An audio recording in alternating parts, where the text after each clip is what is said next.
Everyone, welcome to Anubha study facts. आज हम कुछ कमेंट्स के बारे में बात करने वाले हैं। देखिए गाइस, आप लोग कमेंट्स पूछते हैं, उसका रिटर्न फॉर्म में रिप्लाई करना थोड़ा सा मुश्किल हो जाता है कि मैं आप लोगों को किस तरीके से बताऊं कि आप मार्क्स को किस तरीके से इंक्रीज कर सकते हैं।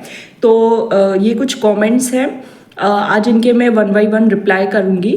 तो देखिए, सबसे पहले आपके मार्क्स पिछली बार इतने आए थे, अब वो मार्क्स आप कैसे इंक्रीज करें। तो सबसे पहले उस ईयर का आप पेपर दोबारा से सॉल्व करो, बिल्कुल जैसे आप एग्जाम में देते हो ना, और इस तरीके की OMR शीट के साथ, ठीक है। बिल्कुल बाकायदा आप ईमानदारी से, जो एक जेन्युइन व्यू होता है या जो एक सिटिंग होती है, जिस तरीके से एग्जामिनेशन हॉल में हम एग्जाम देते हैं उस तरीके से आप इस पेपर को लगाइए और फिर देखिए कि आप कितने मार्क्स आ रहे हैं। क्यों? क्योंकि ये आपके 6 महीने पहले के मार्क्स हैं। आपने 6 महीने में क्या पढ़ा है, कितना गेन की है नॉलेज, वो अब आप कैसे असेस करेंगे। तो इस पेपर को आप दोबारा से लगाएंगे। हो सकता है आपके इस बार 95 मार्क्स आए, और ये भी हो सकता है, कभी कभी होता है कि हम 4-5 महीने पढ़ तो लेते हैं लेकिन उस पेपर में हम उतना अच्छा अपना इनपुट नहीं दे पाते हैं, जिस वजह से आउटपुट अच्छा नहीं आता है। तो हो सकता है आपके कम मार्क्स आए। अगर अब देखिए, दो बातें होंगी, या तो अच्छे मार्क्स आएंगे तो आप अपने आप में ही मोटिवेट हो जाएंगे, और आप मुझे कमेंट्स में ज़रूर बताइएगा अगर आपके मार्क्स इंक्रीज होते हैं तो। और अगर डिक्रीज हो रहे हैं तो उसके लिए क्या करना है वो इस वीडियो में आप थोड़ा सा समझ लीजिए। और ऐसे बहुत से लोग होंगे जो इस तरीके के कमेंट नहीं कर पाते, लेकिन उनका डाउट भी यही होगा।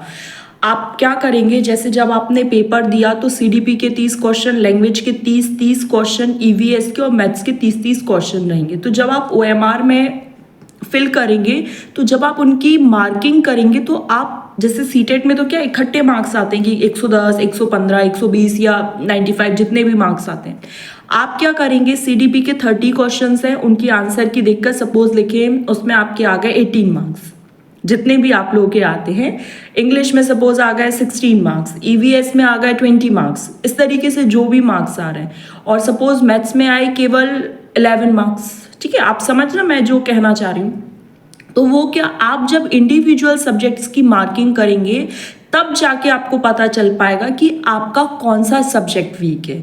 हम क्या करते हैं, हम बस पढ़ते जाते हैं, MCQs की प्रैक्टिस कर लेते हैं, और पेपर भी अगर लगाने होते हैं तो हम सब्जेक्ट वाइज लगाते हैं, हम पूरा FLT नहीं लगाते। फुल लेंथ टेस्ट जिस दिन आप देंगे और मार्किंग इंडिविजुअली करेंगे, उस दिन आपको ये पता चल जाएगा कि आपका कौन सा टॉपिक, कौन सा सब्जेक्ट वीक है।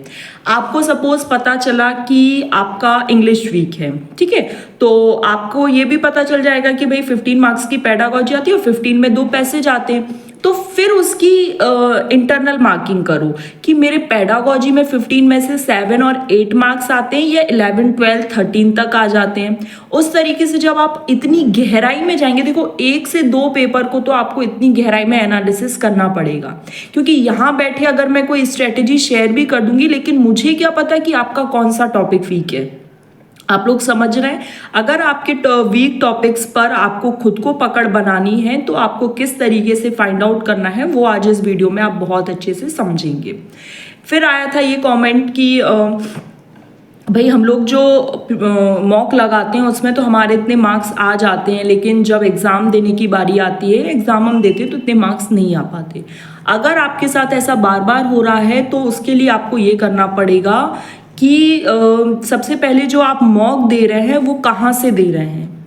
देखिए, बहुत सारे कोचिंग इंस्टीट्यूट हैं जो अपने अकॉर्डिंग मॉक बनाते हैं, तो क्या हम उस मॉक को दें? तो देखिए, मैं किसी के अगेंस्ट नहीं हूँ, मॉक देना ठीक है, लेकिन वो मॉक कितना वैलिड है वो थोड़ा सा आपको पता करना पड़ेगा। और मैंने आपको पहले ही बोल दिया कि अगर अब आप मॉक के चक्कर में क्यों भाग रहे हैं, अब हमारे पास इतने सारे प्रीवियस ईयर क्वेश्चंस अवेलेबल हैं कि हमें मॉक के पीछे भागने की कहीं से कहीं तक कोई ज़रूरत नहीं है।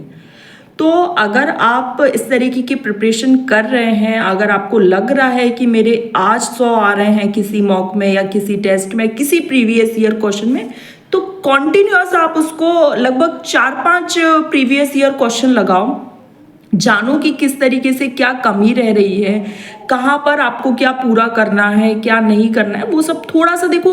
आपको देखना पड़ेगा। अगर आप खुद अपने बारे में नहीं जानेंगे तो आपकी कमियों के बारे में कौन बताएगा। यहाँ मैं एक स्ट्रेटेजी बता दूं कि भाई ऐसे ऐसे कर लो, ऐसे ऐसे कर लो, लेकिन जब तक आपको ये पता नहीं चलेगा कि आपका सब्जेक्ट कौन सा वीक है, आपकी पेडागोजी वीक है या कंटेंट वीक है, तो आपको कैसे क्या पता चलेगा। So first of all you have to find out कि what's your weak point, what's your strength, उसके बाद आप उसके अकॉर्डिंग काम करो। अब ये वाला कमेंट था एसएसटी का सिलेबस पूरा नहीं हुआ, तो देखो एसएसटी का सिलेबस अगर पूरा नहीं हुआ है, 20 से 25 दिन है, तो ऐसा करो कि जो चीजें कंप्लीट हो गई थी उनको बिल्कुल ऐसे अपनी पकड़ बना लो कि इन पर तो मुझे बहुत अच्छी पकड़ बनानी ही है, और जो पॉइंट्स नहीं है या जो टॉपिक्स नहीं है उनकी मार्किंग देखो सिलेबस में। अगर उनकी मार्किंग ज़्यादा है तो अभी 20 से 25 दिन है, आप लोग अगर कर सकते हैं तो कर लीजिए, नहीं कर सकते तो जो टॉपिक्स और हैं जो छूट गए हैं या जिन पर आपने पहले से कुछ पढ़ रखा है उनको बहुत अच्छे से कीजिए। बार बार अगर हम हर रोज कुछ नया लेकर आएंगे, पुराना रिवीजन नहीं करेंगे तो वो भी वैलिड नहीं है। हमें ये करना है कि जो चीज़ें हमारी बहुत अच्छी हो गई हैं हमें उन पर अलग पकड़ बनानी है, जो चीज़ें वीक हैं लेकिन जिनकी मार्किंग बहुत ज़्यादा है, जो हर बार पूछी गई है, प्रीवियस ईयर क्वेश्चन अच्छा हम क्यों लगाते हैं, आप लोग खुद से आंसर कीजिए। प्रीवियस ईयर क्वेश्चन हम इसलिए लगाते हैं ताकि हमें ये पता चल पाए कि हमारा जो एनालिसिस है वो किस हद तक है, मतलब हम कहाँ स्टैंड कर रहे हैं। हमें हमारी पोजीशन बताने के लिए कि हम वाकई में उतना अच्छा कर पा रहे हैं या नहीं, इसीलिए हम प्रीवियस ईयर क्वेश्चन लगाते हैं। प्रीवियस ईयर क्वेश्चन में आप मार्किंग नहीं करते होंगे, जो मुझे लगता है अगर आप जो गलतियां आपसे हो रही हैं वो मेरे हिसाब से शायद वो पॉइंट्स हैं जो शायद मोस्ट ऑफ द लोग नहीं करते हैं। हम लोग क्या करते हैं, हम लोग बहुत ज़्यादा पढ़ते जाते हैं, हम रिवीजन नहीं करते हैं, फिर उसके बाद हम एनालिसिस नहीं करते हैं, एनालिसिस में हम मार्किंग नहीं करते हैं, मार्किंग कर भी ली तो हम री एनालिसिस नहीं करते हैं। तो ये सब चीज़ें हमको खुद से करनी होगी। तो अगर आपका कोई भी डाउट रहता है तो आप इस तरीके से कमेंट्स में पूछ लीजिएगा, मैं अलग से एक सेपरेट वीडियो बना दिया करूँगी। उससे क्या है, डाउट एक व्यक्ति का रहता है लेकिन कहीं ना कहीं वो इंटर रिलेटेड बहुत सारे लोगों का रहता है।